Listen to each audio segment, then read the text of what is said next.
Hello दोस्तों, जो नक्शा होता है उसमें सबसे पहले मैं आपको बता देता हूँ कि ऊपर वाला जो भाग होता है उसको हम उत्तर कहते हैं और नीचे का जो दिशा होती है उसको दक्षिण कहते हैं। इधर वाला पूर्व है, इधर ये सारा पूर्वी एरिया राजस्थान का, और इधर यहाँ पर ये जो दिख रहा है आपको ये पश्चिम एरिया है। उत्तर, दक्षिण, पूर्व, पश्चिम। ठीक है। अब उत्तर से सबसे पहले जो उत्तर में जो प्रवेश करती है यहाँ पर कौन सा है? गंगानगर, ये हनुमानगढ़। तो हनुमानगढ़ में जो प्रवेश करने वाली है यहाँ से, है ना, तो ये कौन सी नदी है? ये घग्गर नदी है। घग्गर नदी है जो हनुमानगढ़ जिले में प्रवेश करती है। इसका उद्गम स्थल कौन सा है? हिमाचल प्रदेश के, हिमाचल प्रदेश में कालका यानी शिमला, कालका शिमला, शिमला के पास में पहाड़ियाँ हैं शिवालिक की। कौन सी पहाड़ियाँ? शिवालिक की पहाड़ियाँ हैं। वहीं से उसका इस घग्गर नदी का उद्गम स्थल होता है, वहीं से ये निकलती है, शिवालिक पहाड़ियों से निकलती है। शिवालिक की पहाड़ियों से निकलकर हनुमानगढ़ जिले में आती है। और यहाँ पर अव्यवस्थित रूप से देखो, इसका अपवाह तंत्र काफ़ी अव्यवस्थित है और हनुमानगढ़ और थोड़ा सा यहाँ से गुजरती हुई गंगानगर जिले के अंदर प्रवेश कर जाती है। यहाँ गंगानगर तक आती है। और इस नदी का जो बाढ़ आता है इसमें आसपास में, तो धरातल थोड़ा नीचे होता है। ठीक है। तो यहाँ पर जो चावल की फसल है उसको नुकसान हो जाता है।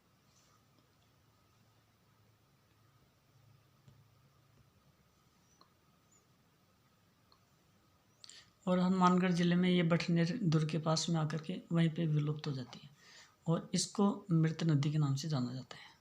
मृत नदी कौन सी? घग्गर नदी। अब इसके बाद में देखिए आगे,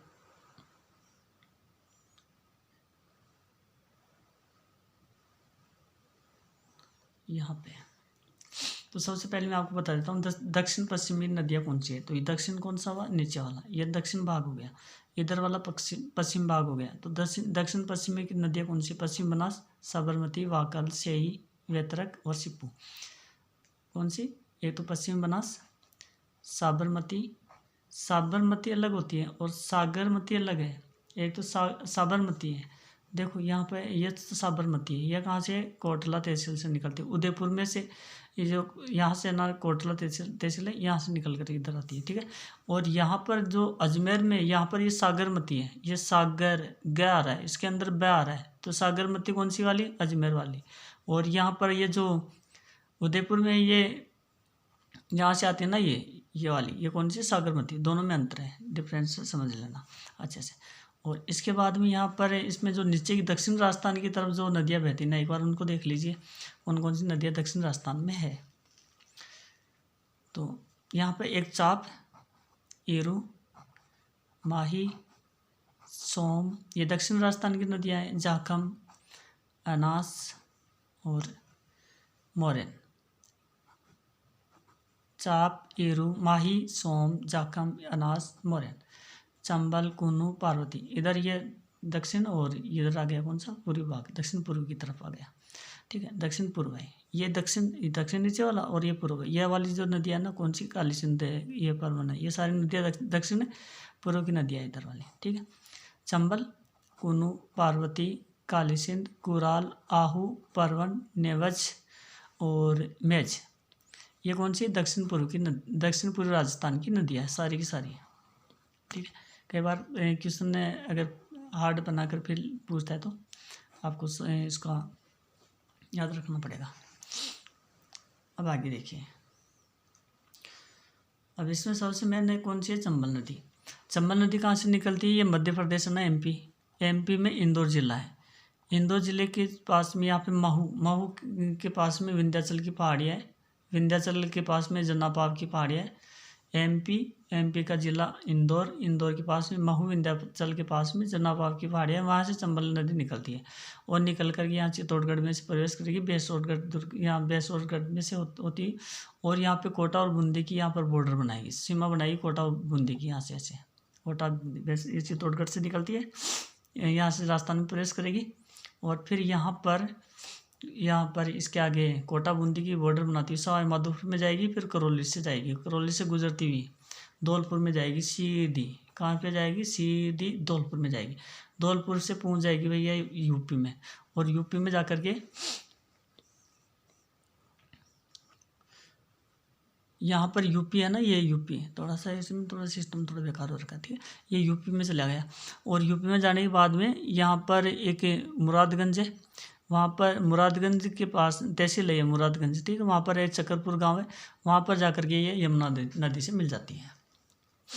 नक्शा थोड़ा बड़ा हो गया था इसलिए थोड़ा सा ध्यान से समझना आना। आगे देखिए, ये जो चंबल नदी कहाँ से निकलती है? यहाँ पे एमपी इंदौर से निकलती है और यहाँ से निकल कर सीधी कहाँ पर जाती है? यूपी में। यूपी में जाने के बाद में यहाँ मुरादगंज तहसील के चकरपुर गांव में यमुना नदी से मिलती है, ठीक है। और इसके बाद में यहाँ पर एक चीज़ ये भी ध्यान रखना, ये कौन सी नदी आ गई? जवाई नदी।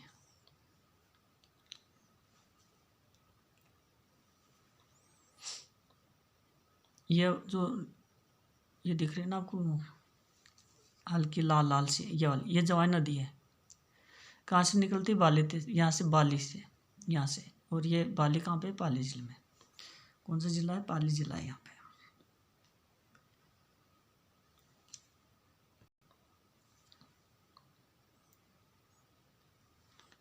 पाली जिला है, यहाँ पर गोरे गांव की पहाड़ियाँ हैं और पाली जिले की गोरे गांव की पहाड़ियों से निकल करके यहाँ पर सीधी आती है और आकर के यहाँ पर किस में जाएगी? सीधी यहाँ पे जालौर में से निकलेगी, जालौर में से पूरे आर पार करेगी इसको और यहाँ पे बाड़मेर में आकर के ये जो लूनी नदी आ रही है ना, यहाँ से कहाँ से? अजमेर की नाग पहाड़ियों से।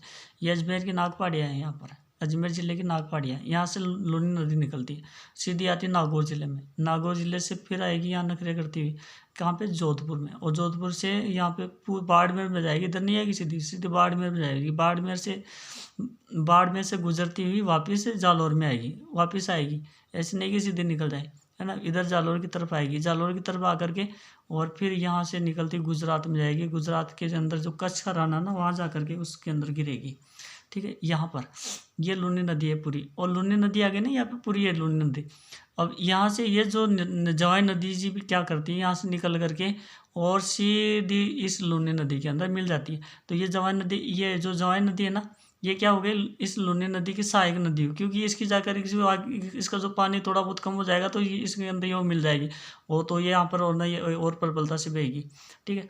और इसके बाद में यहाँ पर देखो एक सिस्टम और हो गया, यहाँ पर एक दूसरी नदी और आती है जिसको खारी नदी बोलते हैं। ये खारी नदी यहाँ पर शेरगढ़ से या सिरोही से निकलती है। सिरोही का एक शेरगढ़ है, शेरगढ़ से खारी नदी निकलती है और खारी नदी निकलेगी सिरोही से जाएगी जालौर में। जालौर में जा करके यहाँ पर एक सायला नाम का गाँव है, यहाँ पे सायला नाम का गाँव है, यहाँ से मिलेगी खारी नदी में और ये दोनों नदियाँ मिल करके यहाँ पर इसमें मिल जाएगी। और इसके बाद में देखो ऊपर ये सूखड़ी है, सूखी हुई दिख रही है ना आपको, सूखी हुई लाल लाल सी, है ना। ये सूखड़ी नदी है, सूखी नदी है लाल लाल, है ना। तो ये सूखड़ी नदी क्या करती है? ये भी पाली से निकलती है, पाली से निकल करके और यहाँ से इसमें से आएगी जालौर में, जालौर में से आकर के और बाड़मेर के अंदर चल जाएगी। कहाँ चले जाएगी? बाड़मेर में। बाड़मेर में यहाँ जा कर के फिनिश हो जाएगी।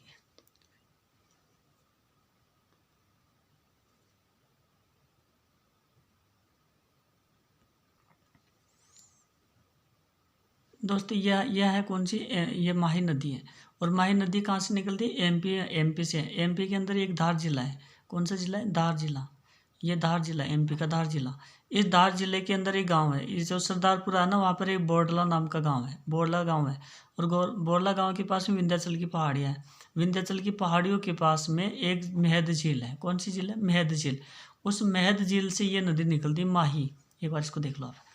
एमपी है, एमपी का धार जिला है, धार जिले के अंदर सरदारपुरा है, सरदारपुरा के अंदर सरदारपुरा के पास में बोडला गांव है, ठीक है। सरदारपुरा के अंदर बोडला गांव है। उस बोडला गांव में विंध्याचल की पहाड़ियाँ हैं, पहाड़ियों के अंदर एक झील है, मेहद झील। उस मेहद झील से ये माही नदी निकलती है और डूंगरपुर में जाएगी सीधी। और डूंगरपुर में जा करके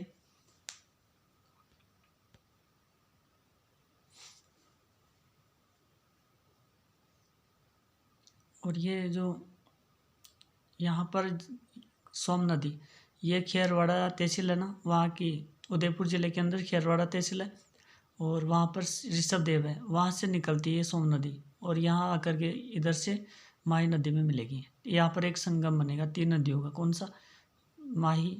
ये तो एक तो माही आ गई, और यहाँ से सोम नदी आ गई, और एक जाखम नदी यहाँ से निकलेगी छोटी सादड़ी से। छोटी सादड़ी से ये कहाँ है? प्रतापगढ़ में। प्रतापगढ़ में यहाँ पे छोटी सादड़ी की पहाड़ियाँ हैं। उन पहाड़ियों से, इन पहाड़ियों से क्या निकलेगी? एक नदी निकलेगी। उस नदी का नाम क्या है? जाखम। और जाखम नदी आकर के यहाँ पर डूंगरपुर में यहाँ आकर के इधर से बहती हुई है ना, यह इधर नहीं जाएगी, ये सीधी यहाँ से है ना इसके अंदर आ जाएगी डूंगरपुर में, और डूंगरपुर में आकर के इस सोम नदी से मिल जाएगी। सोम नदी से मिलेगी ना, तो यहाँ पर एक संगम बनेगा जिसको बेनेश्वर धाम कहा जाता है। कौन सा धाम कहा जाता है? त्रिवेणी धाम, यानी बेनेश्वर धाम है ये। इसको यहाँ ले देता हूँ, बेनेश्वर धाम।